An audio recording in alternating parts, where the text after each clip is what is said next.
C'est la nuit de la vérité, Général Vlad. C'est maintenant que nous allons débusquer le traître. Que puis-je faire, maître? Ah, Vlad. Le seul de mes généraux en qui j'ai une confiance aveugle. Oui, mon ami. Dragonfeu, Spectral et Silver Flash, je les veux. Maintenant, j'ai été trahi. Oh, maître, vous sentez-vous bien? Pas du tout. Le brouillard qui envahit mon esprit est revenu. Comment? Le brouillard? Mais de quoi parlez-vous, Seigneur? J'ai ce qu'on appelle des visions. Je ressens à nouveau cette douleur très vive, celle de l'humiliation, la même qu'à l'époque où je m'appelais Trick et où j'étais enfermé dans une prison verte sans barreaux, mais de laquelle je ne pouvais m'échapper. Poursuivez, Seigneur. Il y a des machines, ces engins fous des hommes partout autour, et l'un d'entre eux m'observe et il m'étudie. Ne vous inquiétez pas, Seigneur, je trouverai le traître. N'en parle à personne. Jamais je n'en parlerai, Seigneur. Vous pouvez me faire confiance. Bien sûr, je suis désolé. Je suis votre serviteur, puissant Drakemon. Oui, bien sûr. Laisse-moi. Je dois me baigner dans les flammes sacrées. On ne peut pas lui dire. C'est toujours la faute du messager dans ce genre de situation. Tom n'est pas comme ça, enfin. Moi, je crois vraiment qu'on devrait lui dire. Tu les as vus, Geno et Kera, en train de s'enlacer.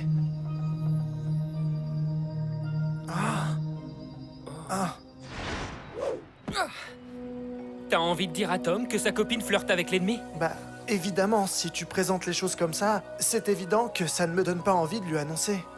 Fais-moi confiance, pour ce qui est des affaires de cœur, j'en connais un rayon.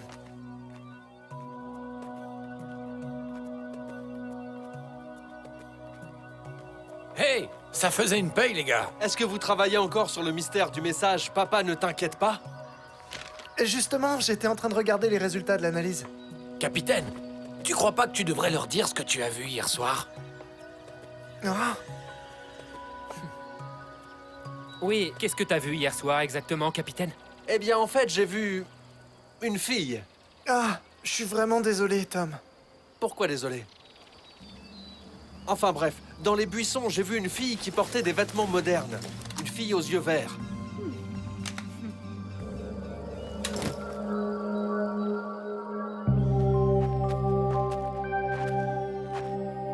Tom, à ton avis, c'était qui, cette fille? Je n'en ai aucune idée, vraiment aucune. Il faisait presque nuit, mais je suis certain que ce n'était pas une femme d'ici. Tu disais qu'elle portait un uniforme gris? Oui, c'est ça, ça ressemblait un peu à un uniforme militaire. Eh bien, je suis ravi que tu aies si bon appétit. Tu peux pas imaginer, John. Je mourrais de faim. Je crois que je pourrais jamais m'y faire. Boldo, Kaminati Oku. Eric, mais qu'est-ce qu'il raconte, ce type? Boldo Oku. Eh bien, il vient de dire qu'il voulait te défier. Oh! D'accord, c'est pas une mauvaise idée.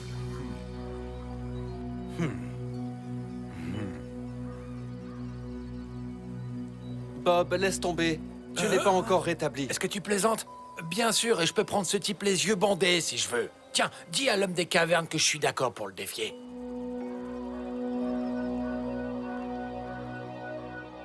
Ah! Mais attends, c'était quoi, ça? C'est la petite flèche pointue qu'ils utilisent dans leur sarbacane. Et il va te falloir toucher la cible au moins 2 fois si tu veux remporter cette épreuve. Ouais! Boldo Oku. Attends un peu pour voir. Bob, mon vieux, Oui, quoi encore? tu tiens ta sarbacane à l'envers. Tu croyais que je l'avais pas remarqué? J'essaye juste de le perturber. Ouf.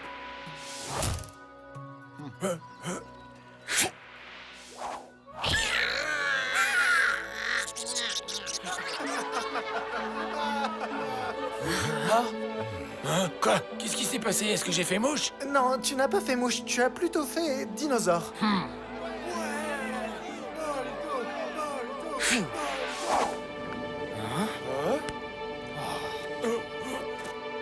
Fou! Bravo! J'étais sûr que t'en étais capable. Bien joué, mon pote. Ouais, bien joué!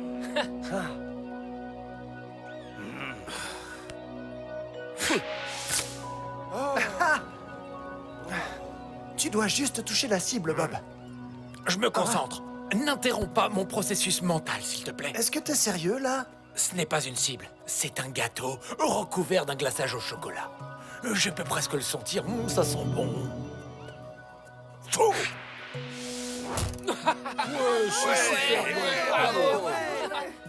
Ouais! C'était une super partie, mon pote. Top là!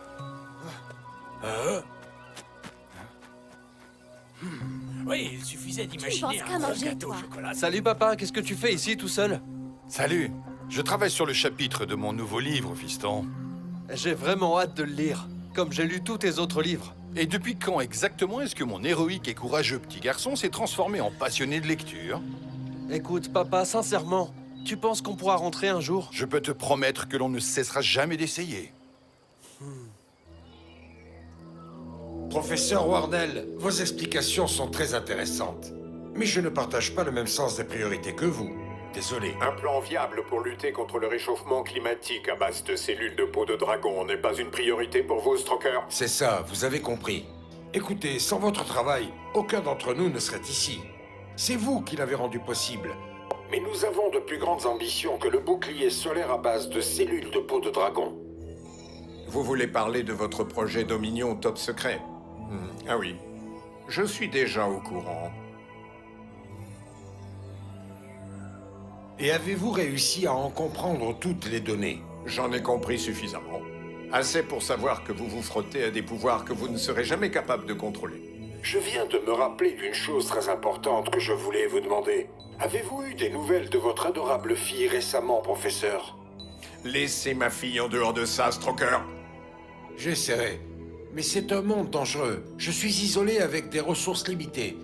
Ma priorité doit être la protection de mes projets et de tous les équipiers qui soutiennent activement la double Delta Division.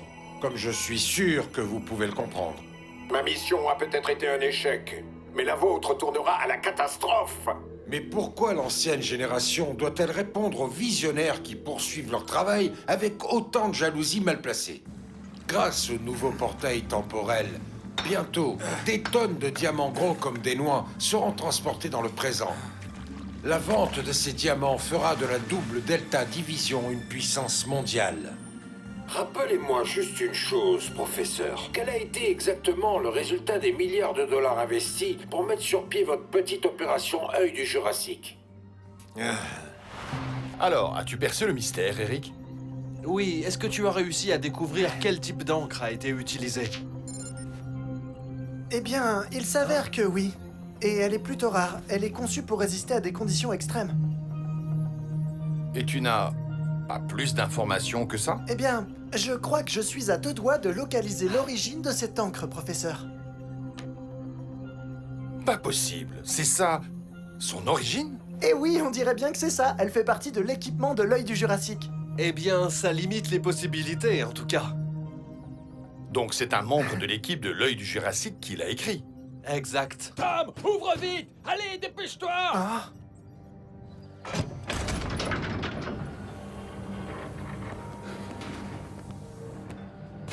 Qu'est-ce qu'il y a? C'est l'heure de déjeuner ou quoi? J'aimerais bien, mais nous avons un problème. On vient tout juste d'apprendre qu'un village voisin est attaqué par les dragons en ce moment même.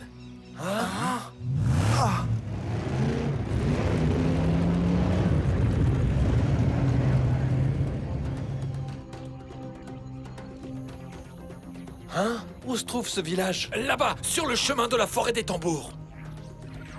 juste là. Nous avons affaire à 3 dragons combattants. Hein? Ils portent des hommes.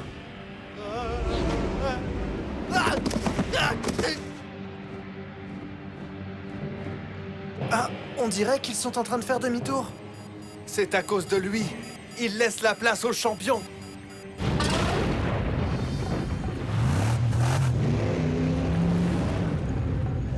Ok, papa. On fait comme d'habitude. Toi, tu t'occupes des blessés et nous, on s'occupe du super dragon. Bien reçu, les enfants. Est-ce que c'est ce dragon qui a provoqué cette tempête? Il fait l'intéressant, c'est tout. La montre dit qu'il s'appelle Dragon Tonnerre, une espèce de dragon mutant de 15 mètres de long. Ce truc vient de si haut dans les montagnes qu'il est essentiellement composé de nuages orageux. Il a le pouvoir de lancer aussi bien du feu que des éclairs, la plupart du temps grâce à ses ailes. Lors de son attaque spéciale, il peut tirer du feu et des éclairs simultanément. Je crois bien que je sais déjà en quel Dinofros je vais me transformer. Ô grand Pyros, j'ai des questions ardentes à vous poser. Je t'écoute, Général Vlad. De nombreux dragons ont été portés disparus dans tout le royaume, grand Pyros. Que veux-tu savoir? Où sont-ils? Comment ont-ils disparu? Je ne peux te répondre directement, mais je peux te dire que le sort de ces dragons est entre tes mains. Un peu de pluie n'a jamais fait de mal à personne.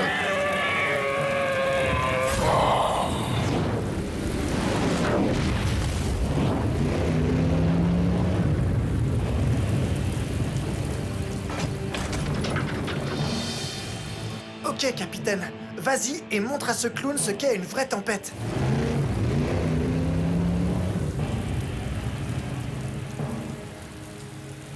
Dinofros, évolution. C'est parti.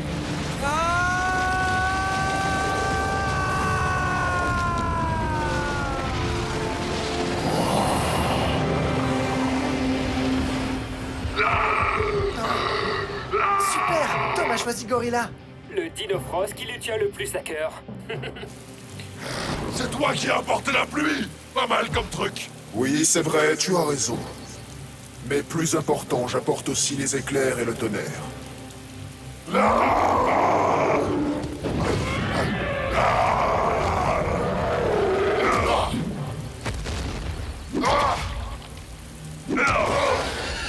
Ah, moi qui te croyais aussi rapide que l'éclair! Mais je le suis, tu ne paies rien pour attendre, Dinofros. Je dois le distraire pour l'empêcher de trop s'approcher de moi. Maintenant, testons un peu tes réflexes.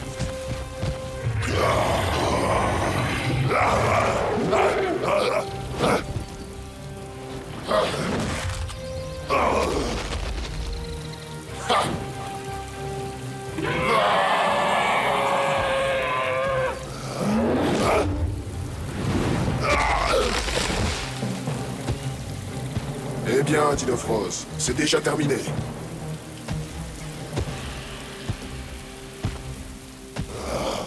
Ne crois pas que tu vas te débarrasser de moi aussi facilement que ça.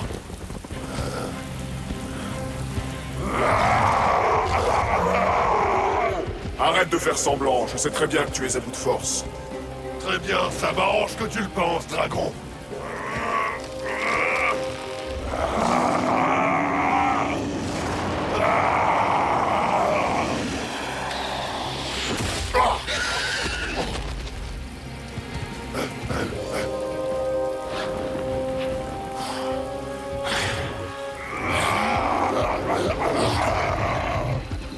Très bien, passons aux choses sérieuses maintenant. Je ne voudrais pas te contredire, mais c'est moi le plus rapide. En tout cas, c'est toi le plus bruyant, ça c'est sûr. Et en plus, j'ai une jolie voix chantante. Oui, Tom, chante-lui ta chanson préférée. Je dédie cette chanson au dragon que je suis sur le point d'éliminer. Cette chanson est dédiée à l'île de dragon, bien gras que Tom est... Alors comme ça, le singe a envie de se frotter à mes éclairs.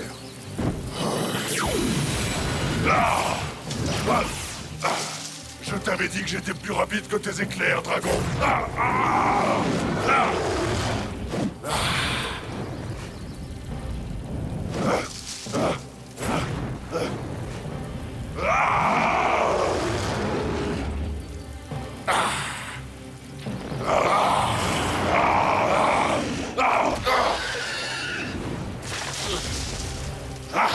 Ça, c'était bien envoyé. Je te réserve une petite surprise, Dinofros.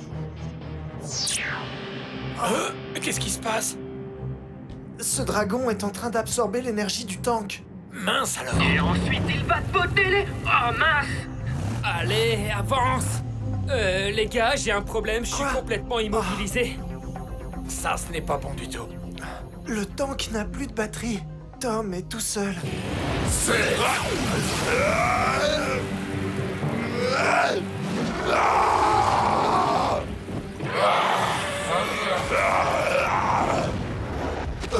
Tu commences à comprendre.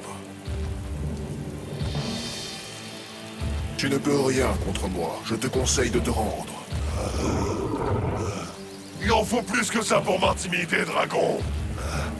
Je vais te montrer de quoi je suis capable. Tu peux courir, Dinofrose, mais tu ne m'échapperas pas. Allez, Dinofrose, sors de ta cachette maintenant. J'en ai assez de ce petit jeu, montre-toi. Satisfait? Je dois me débarrasser de ce singe. Je ne suis pas un singe, je suis un gorille. Si tu n'es pas un dragon, tu n'es rien du tout. Non, alors ça c'était pas gentil.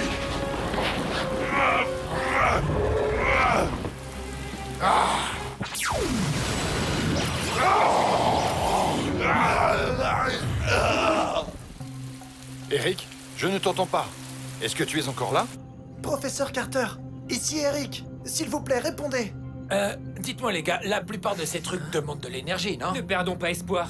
Il doit y avoir un autre moyen d'aider Tom. Il faut que je me relève. Sinon Dragon Tonnerre ne va faire qu'une bouchée de moi. C'est là que ton histoire se termine, n'est-ce pas, Dinofrose?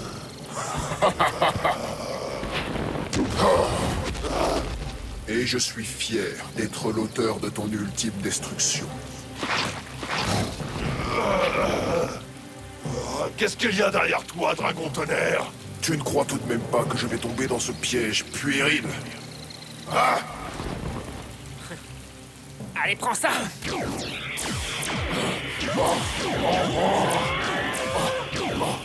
Bon sang, mais où êtes-vous passé, Dinofrose? Je ne vois rien, mais tant que Dragon Tonnerre continue de geindre, je suis capable de le localiser. C'est moi qui vais avoir l'honneur de t'éliminer, Dinofrose. Dès que je t'aurai retrouvé. Maintenant! Attaque spéciale, crochet fatal!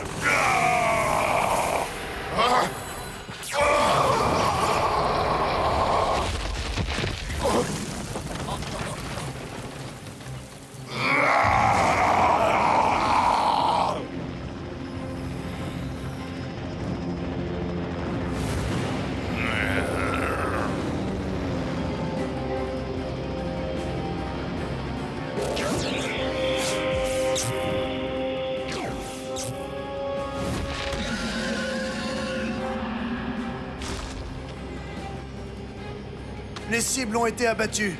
On descend les chercher.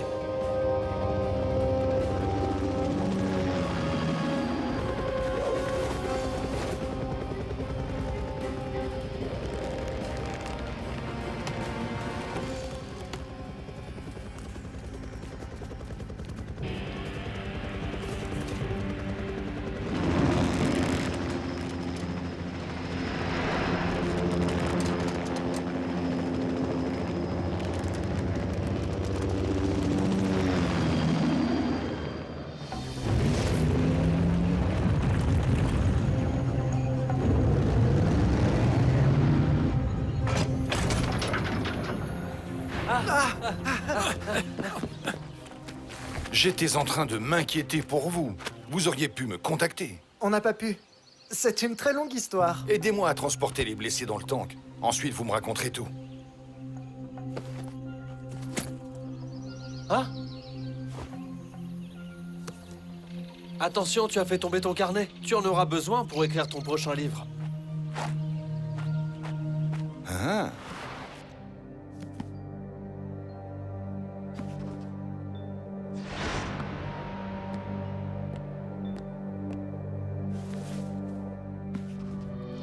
Alors, où est la dédicace d'usage à ton meilleur ami? Il est arrivé quelque chose à mon meilleur ami. Il a fait des choses qui ne sont pas dignes d'un ami. Allons, James. Serait-ce un crime de s'inquiéter pour son ami? Tu n'as donné de nouvelles à personne. On a tous cru que tu avais de gros problèmes. Pourquoi as-tu raconté tous ces mensonges à mon fils? Je ne savais pas que tu voulais tout lui dévoiler. Il y avait certaines choses un peu bizarres. Je regrette, professeur, mais ce n'est qu'un mensonge de plus. Je ne te crois plus. Bonne journée. Non, attends une minute, James. Tu n'es plus l'homme que je connaissais.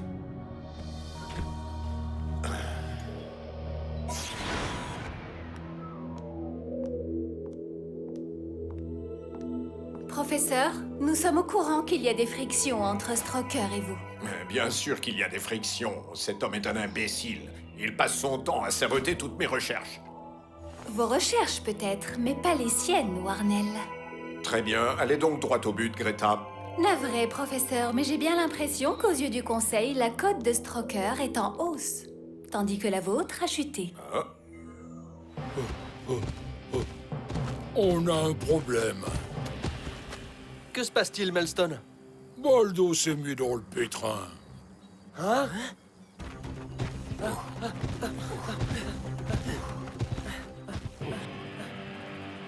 Un groupe de garçons rentrait de la chasse quand le chemin bordant le précipice s'est effondré. Où est Geno? Pourquoi n'est-il pas allé le secourir? Geno est introuvable. C'est à nous d'y aller. Boldo! Je descends tout de suite te chercher. John arrive tout de suite, tiens bon!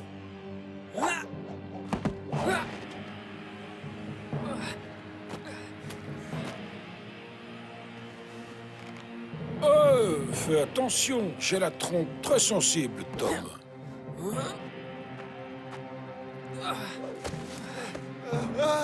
Est-ce que tu m'as vu sauter, Boldo? T'as vu? C'était vraiment génial, non?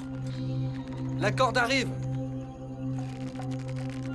Tu la disposes autour de ta taille, comme je l'ai faite pour moi. D'accord, mon pote? Ensuite, on va te tirer avec ça, ok?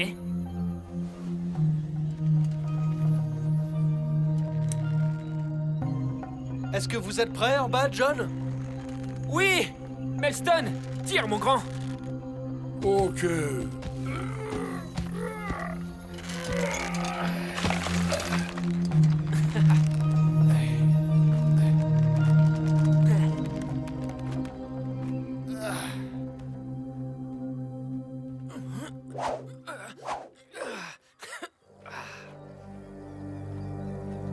Expérience dans le sauvetage extrême? C'est fait! Hein? Pardon, qu'est-ce que vous regardez tous les deux? Quoi que tu fasses, ne te retourne surtout pas, John. Hein?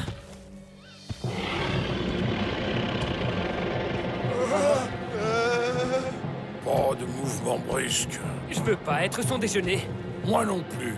On doit se séparer, John. Boldo est trop mal en point pour courir. Toi, tu ramènes Boldo au village. John et moi, on va essayer d'occuper notre nouvel ami. Tu es bien conscient que ce truc pourrait tous nous manger, hein, Tom? Oui, j'en suis conscient, Melston. Mais il ne mangera aucun d'entre nous. À condition qu'on soit assez rapide.